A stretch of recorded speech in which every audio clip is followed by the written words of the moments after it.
ଜୟ ଜଗନ୍ନାଥ ନମସ୍କାର। ଆସନ୍ତୁ ନଜର ପକାଇବା ଆଜିର ଟପ୍ ନ୍ୟୁଜ୍ ଅପଡେଟ୍ କ'ଣ ସବୁ ରହିଛି।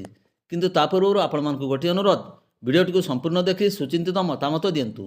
ଯେଉଁମାନେ ଚ୍ୟାନେଲକୁ ପ୍ରଥମ କରି ଆସିଛନ୍ତି ସବସ୍କ୍ରାଇବ୍ କରନ୍ତୁ ଏବଂ ଆସୁଥିବା ବେଲ୍ ଆଇକନ୍କୁ ପ୍ରେସ୍ କରନ୍ତୁ, ଯାହାଫଳରେ ପ୍ରତ୍ୟେକ ନୂତନ ଭିଡ଼ିଓର ନୋଟିଫିକେସନ୍ ଆପଣ ସର୍ବପ୍ରଥମେ ପାଇପାରିବେ। ତେବେ ଆସନ୍ତୁ ନଜର ପକାଇବା ଆଜିର ପ୍ରମୁଖ ଖବରଗୁଡ଼ିକ ଉପରେ। ଆଜିର ପ୍ରଥମ ଖବର, ପୁରୁଷୋତ୍ତମପୁର ଗ୍ରାମରେ ଉଡ଼ା ପର୍ବ କାର୍ଯ୍ୟକ୍ରମ ଅନୁଷ୍ଠିତ, ପୂର୍ବତନ ମନ୍ତ୍ରୀଙ୍କ ଯୋଗଦାନ। ମୟୂରଭଞ୍ଜ ଜିଲ୍ଲା ବାଙ୍ଗିରିପୋଷି ବ୍ଲକ ଅନ୍ତର୍ଗତ ଭୁଆଶୁଣୀ ଗ୍ରାମ ପଞ୍ଚାୟତ ସ୍ଥିତ ପୁରୁଷୋତ୍ତମପୁର ଗ୍ରାମରେ ଉଡ଼ା ପର୍ବ କାର୍ଯ୍ୟକ୍ରମ ଅନୁଷ୍ଠିତ ହୋଇଛି। ଏଥିରେ ଅପରାହ୍ନ ପ୍ରାୟ 4 ଘଟିକା ସମୟରେ ମୁଖ୍ୟ ଅତିଥି ଭାବେ ପୂର୍ବତନ ମନ୍ତ୍ରୀ ସୁଦାମ ମାର୍ଣ୍ଡି ଯୋଗ ଦେଇଥିବା ଦେଖିବାକୁ ମିଳିଥିଲା। ତେବେ ଏକ ବର୍ଣ୍ଣାଢ୍ୟ ପରିବେଶ ମଧ୍ୟରେ ଏହି କାର୍ଯ୍ୟକ୍ରମ ଅନୁଷ୍ଠିତ ହୋଇଯାଇଥିବା ବେଳେ ଏଥିରେ ଶହ ଶହ ଲୋକଙ୍କ ଜନସମାଗମ ହୋଇଥିବା ଦୃଶ୍ୟ ଦେଖିବାକୁ ମିଳିଛି। ପରବର୍ତ୍ତୀ ଖବର, ଠାକୁରମୁଣ୍ଡା ବ୍ଲକ ଆନନ୍ଦପୁର ଠାକୁରମୁଣ୍ଡା 53 ନମ୍ବର ଜାତୀୟ ରାଜପଥ ଆନନ୍ଦପୁର ଆଡ଼ୁ ବାଲି ବୋଝେଇ କରି ଆଗପଛ ହୋଇ ଆସୁଥିବା 2ଟି ହାଇୱାକୁ ଖଣି ବିଭାଗ ଚିଆଁବେଡ଼ା ଛକରୁ ଜବତ କରି ମହୁଲଡ଼ିହା ଥାନାରେ ଅଟକ ରଖିଛି। ହାଇୱା 2ଟି ହେଉଛନ୍ତି OD 09K 8327 ଏବଂ OD 09G 6109। ଏହି ରାସ୍ତାରେ ବାଲି ମାଫିଆ ସକ୍ରିୟ ଥିବାରୁ ମାଇନିଂ ବିଭାଗ ବାରିପଦା ପୁଲିସ ସହାୟତାରେ ଏହି ସକାଳ ସମୟରେ ଚିଆଁବେଡ଼ା ଛକ ନିକଟରୁ ଏହି ଗାଡ଼ି 2ଟିକୁ ଜବତ କରି ତଦନ୍ତ ଚଳାଇଛି। ପରବର୍ତ୍ତୀ ଖବର, ରାଜ୍ୟ ସରକାରଙ୍କ ପକ୍ଷରୁ ୟୁନିସେଫ୍ ଦଳର ଶିକ୍ଷାବିତ୍ ଶକିଲ ଅହମଦ, ଲଳିତା ପଟ୍ଟନାୟକ ପ୍ରମୁଖ ମୟୂରଭଞ୍ଜ ଜିଲ୍ଲା ଗସ୍ତରେ ଆସିଥିବା ବେଳେ ବହଳଦା ହାଇସ୍କୁଲ ପରିଦର୍ଶନ କରିବା ସହ ପ୍ରଧାନ ଶିକ୍ଷକଙ୍କ ସହିତ ବିଭିନ୍ନ ସମ୍ପର୍କରେ ଆଲୋଚନା କରିଥିବା ଜଣାପଡ଼ିଛି। ପ୍ରଧାନ ଶିକ୍ଷକ ଶ୍ରୀ ଗିରିଙ୍କ ଅଧ୍ୟକ୍ଷତାରେ ଏବଂ ସମ୍ବଳ ଶିକ୍ଷକ ଦିଲ୍ଲୀପ ପରିଚ୍ଛା ଓ ସମ୍ବଳ ଶିକ୍ଷୟିତ୍ରୀ ସରସ୍ୱତୀ ମାଝୀଙ୍କ ପରିଚାଳନାରେ ଅନୁଷ୍ଠିତ ଏକ ଦିବସୀୟ ପ୍ରଶିକ୍ଷଣ ଶିବିରରେ ଯୋଗ ଦେଇଥିଲେ। ଏଥିରେ ବିଦ୍ୟାଳୟ ଲ୍ୟାବ୍ ପର୍ଯ୍ୟଟନର ଆତିଥ୍ୟ ବିଭାଗକୁ ପରିଦର୍ଶନ କରାଯାଇଥିଲା। ଛାତ୍ରଛାତ୍ରୀଙ୍କ ମଧ୍ୟରେ ଆତ୍ମସମ୍ମାନ ତଥା ଆତ୍ମବିଶ୍ୱାସ ସମ୍ପର୍କିତ ପ୍ରଶିକ୍ଷଣ ଶିବିର ଯୋଗ ଦେଇଥିବା ଶିକ୍ଷକ ଶିକ୍ଷୟିତ୍ରୀମାନଙ୍କୁ ବିଭିନ୍ନ ଉପାଦେୟ ସମ୍ପର୍କିତ ଅଭିଭାଷଣ ରଖିଥିଲେ। ଏହି ଅବସରରେ କୃଷି ବିଭାଗର ଶିକ୍ଷକ ଉପେନ୍ଦ୍ର ମହାନ୍ତ, ପର୍ଯ୍ୟଟନ ଏବଂ ଆତିଥ୍ୟ ବିଭାଗର ଶିକ୍ଷୟିତ୍ରୀ ବବିତା ବେହେରା ସାଙ୍ଗକୁ ଧନ୍ଦାମୂଳକ ଛାତ୍ରୀଙ୍କ ଗହଣରେ ବିଶେଷ ଭାବେ ଆଲୋଚନା କରିଥିଲେ। ପରିଦର୍ଶନରେ ଆସିଥିବା ଉଭୟ ଶିକ୍ଷାବିତ୍ ତଥା ଉଭୟ ଅଧିକାରୀଙ୍କୁ ଆଦିବାସୀ ନୃତ୍ୟ ଗୀତର ତାଳେ ତାଳେ ପାଛୋଟି ନିଆଯାଇଥିଲା। ପରବର୍ତ୍ତୀ ଖବର, ରାଇରଙ୍ଗପୁର ବ୍ଲକ ସମ୍ମିଳନୀ କକ୍ଷରେ ଲେପ୍ରା ସୋସାଇଟି ଏବଂ ଗରୁମଇଶାଣୀ Ghanashyam Mishra and sons private limited ଅନୁକୂଳରେ ଶୀତକାଳୀନ ବସ୍ତ୍ର ବଣ୍ଟନ କାର୍ଯ୍ୟକ୍ରମ ଅନୁଷ୍ଠିତ ହୋଇଛି।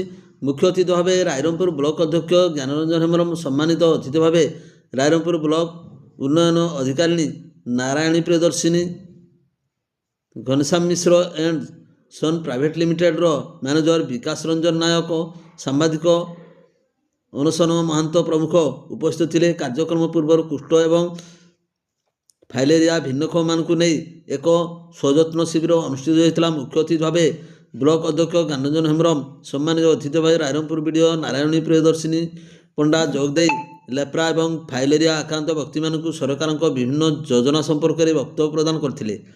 ସାମ୍ବାଦିକ ଅନସନ ମହାନ୍ତ ନିଜ ବକ୍ତବ୍ୟରେ ମାନବ ସେବା ହିଁ ମାଧବ ସେବା କହିବା ସହିତ ମହତ କାର୍ଯ୍ୟ Ghanashyam Mishra and sons private ଲିମିଟେଡ୍କୁ ସାଧୁବାଦ ଜଣାଇଥିଲେ। ଅତିଥିଗଣ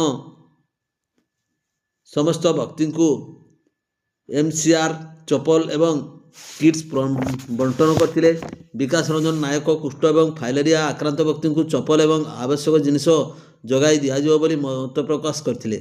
ଲେପ୍ରା ସୋସାଇଟି ପ୍ରକଳ୍ପ ଅଧିକାରୀ ପ୍ରହଲ୍ଲାଦ ମଙ୍ଗରାଜ ସଭା ପରିଚାଳନା କରିଥିଲେ।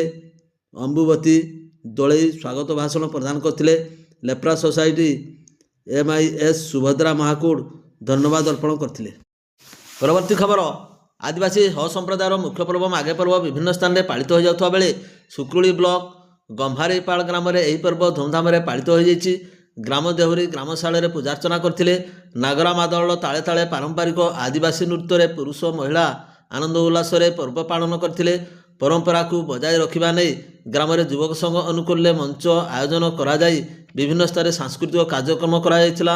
ମୁଖ୍ୟ ଅତିଥି ଭାବେ ଶିକ୍ଷକ ତଥା ନାଟ୍ୟକାର ସୂର୍ଯ୍ୟକାନ୍ତ ପ୍ରମୁଖ, ସମ୍ମାନିତ ଅତିଥି ଭାବେ ଗୋଲକ ବିହାରୀ ନାୟକ, ଚକ୍ରଧର ହେମ୍ରମ, ସନ୍ତୋଷ ମହାନ୍ତ, ଦର୍ପ ମହାନ୍ତ ପ୍ରମୁଖ ଯୋଗ ଦେଇଥିଲେ।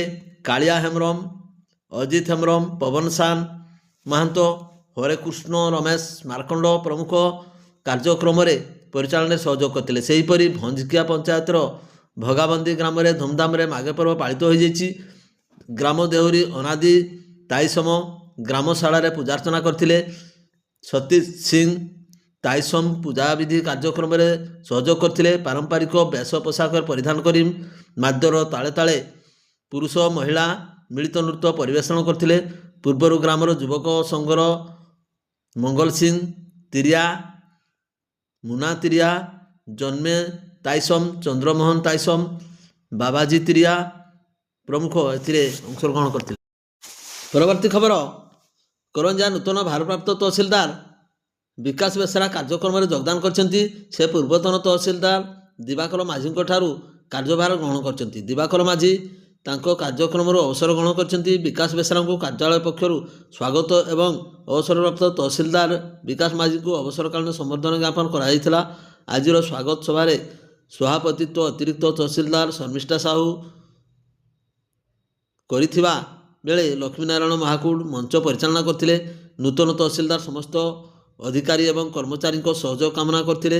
ଏହି ଅବସରରେ କାର୍ଯ୍ୟାଳୟ ବଡ଼ବାବୁ ସନାତନ ସୋରେନ, ବରିଷ୍ଠ କର୍ମଚାରୀ ଯୁଧିଷ୍ଠିର ମହାନ୍ତ ତଥା ଅନ୍ୟାନ୍ୟ କର୍ମଚାରୀ ଉପସ୍ଥିତ ଥିଲେ। ପରବର୍ତ୍ତୀ ଖବର, ଠାକୁରମୁଣ୍ଡା ବ୍ଲକସ୍ତରୀୟ 77ତମ ସାଧାରଣତନ୍ତ୍ର ଦିବସ ପାଳନ ଅବସରରେ ଶିକ୍ଷା ବିଭାଗ ପକ୍ଷରୁ 4 ଜଣ କୃତି ଶିକ୍ଷକଙ୍କୁ ଆଦର୍ଶ ଗୁରୁ ସମ୍ମାନରେ ସମ୍ମାନିତ କରାଯାଇଛି। ସେମାନଙ୍କ ମଧ୍ୟରେ ଠାକୁରମୁଣ୍ଡା ସରକାରୀ ବାଳିକା ଉଚ୍ଚ ବିଦ୍ୟାଳୟ ପ୍ରଧାନ ଶିକ୍ଷକ ବଳରାମ ସ୍ୱାଇଁ, ଠାକୁରମୁଣ୍ଡା ସରକାରୀ ବିଦ୍ୟାଳୟର ଗଣିତ ଶିକ୍ଷକ ଦେବାଶିଷ ମଲ୍ଲିକ ଏବଂ ଗହଣ୍ଡିଆ ଉଚ୍ଚ ପ୍ରାଥମିକ ବିଦ୍ୟାଳୟ ପ୍ରଧାନ ଶିକ୍ଷକ ଯୁଧିଷ୍ଠିର ମହାନ୍ତ, ଜାମଝରି ଉଚ୍ଚ ପ୍ରାଥମିକ ବିଦ୍ୟାଳୟର ସହକାରୀ ଶିକ୍ଷକ ତଥା ସିଆରସି ତପନ ପଣ୍ଡା ସମସ୍ତଙ୍କୁ ବୁଦ୍ଧିଜୀବୀ ମହଲରେ ସ୍ୱାଗତ କରାଯାଇଥିଲା।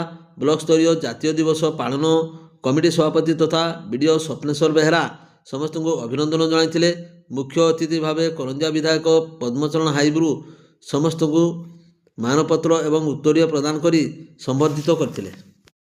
ପରବର୍ତ୍ତୀ ଖବର, ମୟୂରଭଞ୍ଜ ଜିଲ୍ଲା ସ୍ୱାସ୍ଥ୍ୟ ବିଭାଗ, ପୁଲିସ ବିଭାଗ, ଖାଦ୍ୟ ସୁରକ୍ଷା ଅଧିକାରୀ ଟିମ୍ ଓ ଅବକାରୀ ବିଭାଗ ପକ୍ଷରୁ ମିଳିତ ଚଢ଼ାଉ କରାଯାଇଛି। ରାଇରଙ୍ଗପୁର ସହରାଞ୍ଚଳ ଥାନା ଅଞ୍ଚଳରେ ବିଭିନ୍ନ ଶିକ୍ଷାନୁଷ୍ଠାନ ନିକଟ ଏବଂ ବଜାର ଅଞ୍ଚଳରେ ପାନ ଦୋକାନ, ଗ୍ରୋସରୀ ଦୋକାନମାନଙ୍କରେ ଅଚାନକ ଚଢ଼ାଉ କରାଯାଇ ଏହିସବୁ ଦୋକାନଗୁଡ଼ିକରେ ବିକ୍ରୟ କରାଯାଉଥିବା ବିଭିନ୍ନ ପ୍ରକାର ତମ୍ବାଖୁ ଜାତୀୟ ନିଶାଦ୍ରବ୍ୟ ବିକ୍ରି ଅଭିଯୋଗରେ 5ଟି ଦୋକାନରୁ 1000 ଟଙ୍କା ଜରିମାନା ଆଦାୟ କରାଯାଇଛି।